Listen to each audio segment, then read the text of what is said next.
Good afternoon, sir, classmate. I'm Ms. Ramos. I'm going to discuss the Chapter 2, the Individual Differences, Mental Individual Differences. When you say individual differences, it refers to the variation in how people respond to the same situation based on personal characteristics. Consequence of individual differences. Individual differences become serious concerns when people are situated in workplace. Those concerned with managing people are simply those that want to relate, while the lead people must be aware that there are consequences arising out of differences between people.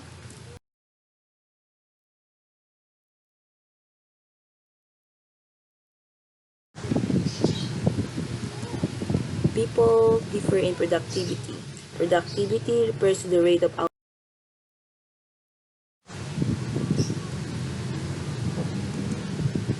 People differ in the quality of their work. When we say people differ in the quality of their work, ito yung pagkakaiba ng kwalidad ng isang gawa, ng isang tao. People react differently to empowerment. Empowerment means giving someone the power to do something. People react differently in any style of leadership. People differ in terms of need for contact with others. People differ in terms of commitment.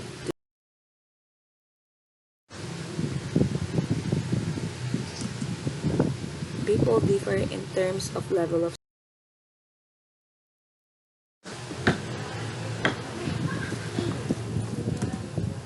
consequence of difference between people.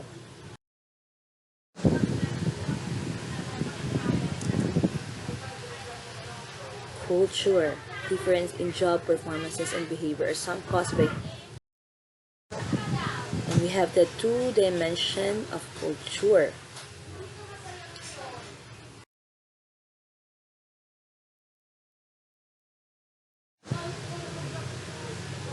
Social culture, which refers to the environment of human-created beliefs, customs, knowledge, and practices that define conventional behavior in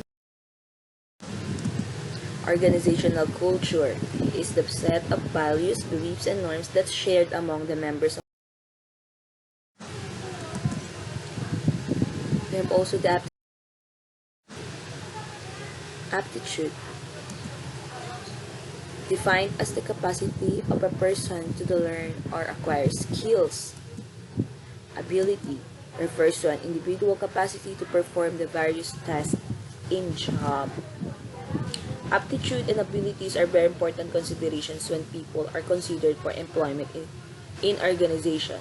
The managers of business firms will be much concerned with the cost of training new employees before they become productive. Low aptitude and abilities would mean higher training costs. A person's overall abilities are made up two sets of factors, physical and mental. Physical abilities, and we have the 9 physical abilities, which refers to the capacity of individual to do tasks demanding stamina, dexterity, strength, and similar characteristics.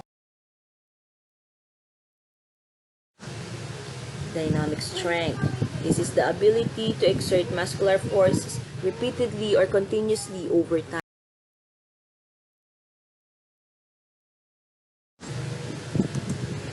The trunk strength. The ability to exert muscular strength using the trunk muscles, particularly the abdominal muscle. Static strength is the ability to exert force against external job. Explosive strength is the ability to expend the maximum of energy in one or a series of explosive. Extent flexibility is the ability to move the trunk and back muscle as part of. Dynamic flexibility is the ability to make rapid, repeated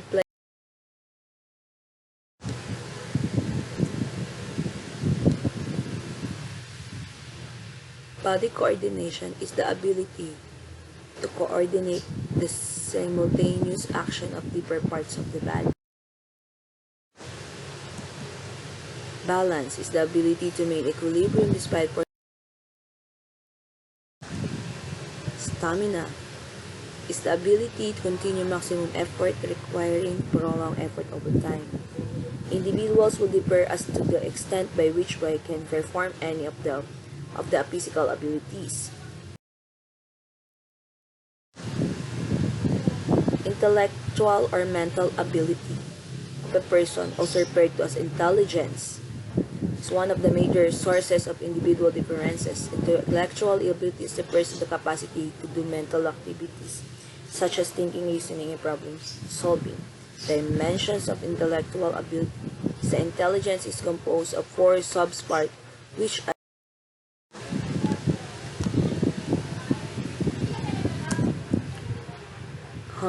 cognitive. Cognitive intelligence refers to the capacity of a person to acquire and apply knowledge, including solving problems. Social intelligence refers to a person's ability to relate effectively with others. Emotional intelligence refers to a person's qualities such as understanding one's own feeling, empathy for others, and a regulation of emotion to enhance living. Cultural intelligence refers to an outsider's ability to interpret someone's unfamiliar and ambiguous behavior the same way the person's compatriot would. The intelligence levels on 4 subparts differ from person to person. For instance, an individual could get high ratings on 2 intelligence subparts.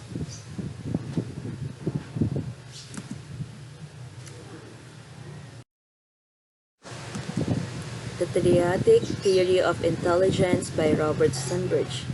An eminent researcher, Robert Sternberg, developed an approach to the study of intelligence, which is now known as the Triadic Theory of Intelligence.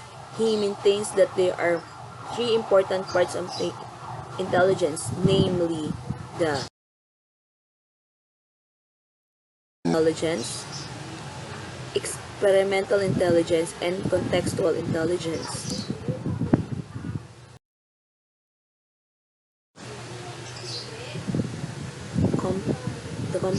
People can be good at any or all the 3 intelligence parts. Competental intelligence, also referred to as analytical intelligence, it involves components or mental process used in thinking.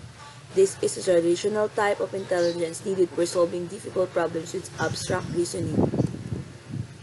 The next is experimental intelligence, also referred to as creative intelligence, is the type of intelligence that focuses on how people perform on tasks with which they have either little or no previous experience or else great experience. Contextual intelligence, also known as practical intelligence, is a type of everyday intelligence or street smarts. It requires adapting to selecting and shaping our real-world environment. Contextual intelligence incorporates ideas, common sense, wisdom, and street smarts. The theory of multiple intelligence.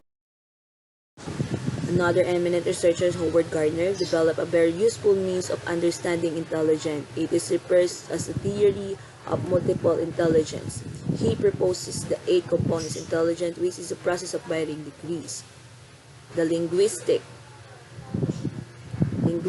People who possess this component of intelligence is sensitive to language, meaning, and relations among words. Linguistic intelligence makes people able to communicate through language, including reading, writing, and speaking. Logical mathematical. The intelligence component covers abstract, true precision, counting, organization, and logical structure, enabling the individual to see relation between objects.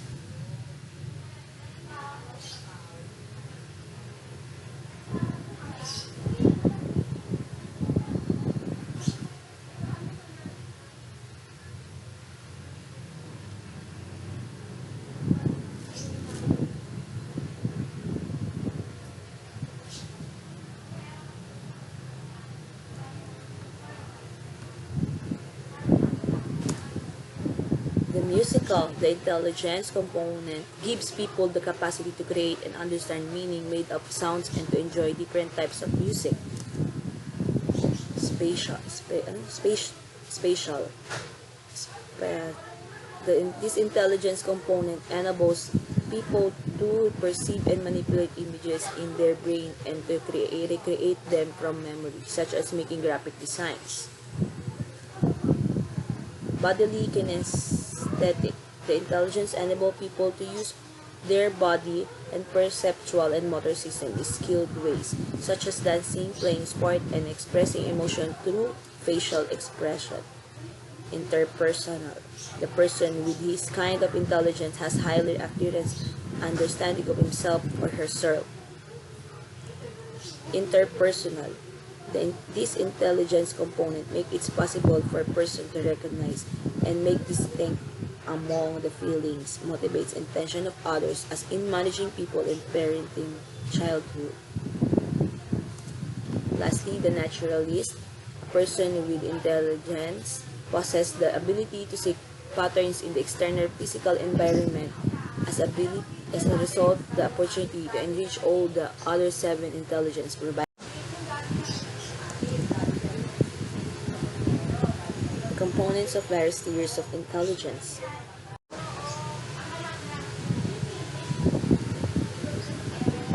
The dimensions of personality. The personality of an individual is a result of both hereditary and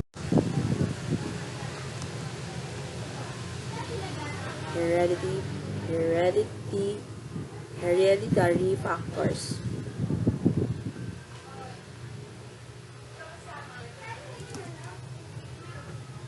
The physical structure, facial attractiveness, gender, temperament, muscles composition, energy. Environmental factors are those that exert pressures on the formations of individual personality. It includes the cultural factor, which refers to the established norms and attitudes and values that are passed along one generation to the next, create consistency over time. Social factor refers to those that reflect family life, religion, and many kinds of formal and informal groups in which the individual participates throughout his life. Situational factors indicate that the individual will behave differently in different situations. Personality and factor traits. There are certain factors that are considered in determining human personality. A person's personality trait could either be on the positive or negative side of the factor, and they will be in various degrees of development. It is not hard to think that 2 or more persons will have the same traits that are developed in different degrees. This alone provides sufficient indication that individuals are really different from one another. The traits are partially inherited and they will develop depending on the environment where the person is situated. There are 8 factors are briefly described. The emotional stability. The personality factor characterizes one as calm, self-confident, and secure. It is opposite is emotional instability characterized by nervousness, depression, and insecurity. Extraversion. Extraversion is the personality factor describing someone who is sociable, gregarious, and assertive. The opposite is introversion, which is described a person who tends to deserve timid and quiet. Openness and experience.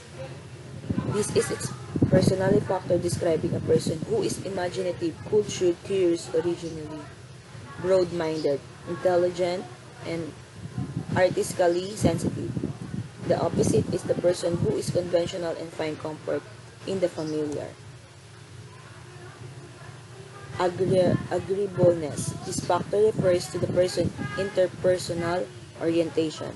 An agreeable person is cooperative, warm, and trusting.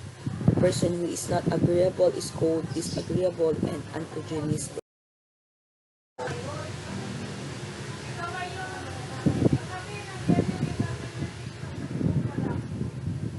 Consciousness. A highly consciousness person, a person whose low score on consciousness. Responsible, organized, dependable, persistent, easily disregarded or disorganized, unreliable. Self-monitoring behavior. Has high self-monitor. Pragmatic chameleon, like actor and social groups, often say what others want to hear. The opposite is slow self-monitor. Avoid situations that require him or her to adapt to different outer image is unflexible. Risk-taking and thrill-seeking. Risk-taker, willingness to take risks and pursue thrills. The opposite is a play-safe person, not willing to take risks and pursue thrills. Optimism. Optimist, tendency to experience positive emotional states and to believe that positive outcome will be forthcoming for most actives.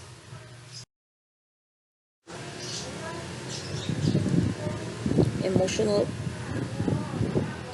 factors.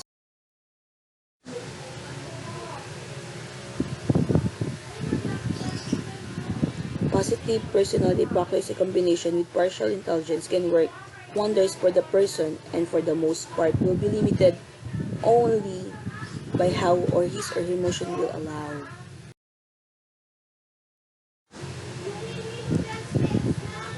Determining the reasons for differences.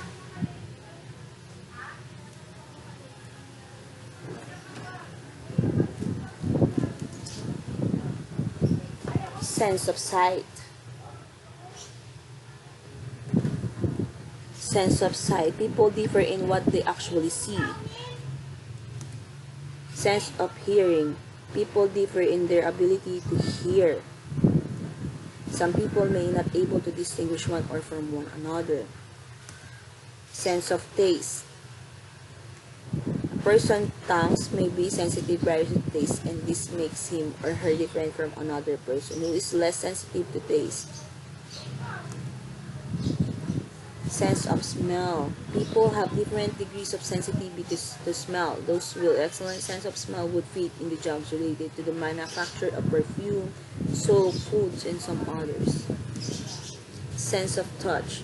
A person's sense of touch may differ in the degree with another person, such as their behavior will differ when confronted with a similar situation.